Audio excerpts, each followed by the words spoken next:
ಸಮಾಜವಾದಿ, ಧರ್ಮನಿರಪೇಕ್ಷ, ಪ್ರಜಾಸತ್ತಾತ್ಮಕ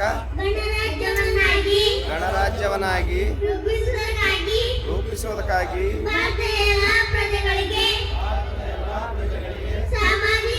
ಸಾಮಾಜಿಕ, ಆರ್ಥಿಕ ಮತ್ತು ರಾಜಕೀಯ ನ್ಯಾಯವನ್ನು ವಿಚಾರ, ಅಭಿವ್ಯಕ್ತಿ, ನಂಬಿಕೆ, ಧರ್ಮ,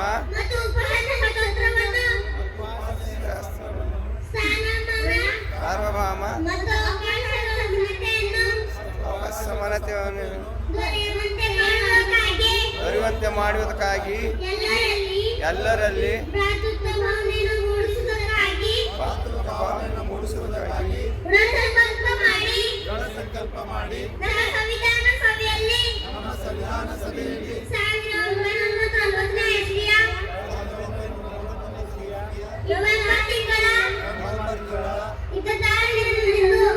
ನಮಗೆ ನಾವೇ ಅರ್ಪಿಸಿಕೊಂಡು ಅಂಗೀಕರಿಸಿ ಶಾಸನವಾಗಿ ವಿಧಿಸಿಕೊಂಡಿದ್ದೇವೆ. ಎಲ್ಲರೂ ಕೈ ಜೈ ಭೀಮ್. ಜೈ ಭೀಮ್ ಹೇಳಬೇಕು.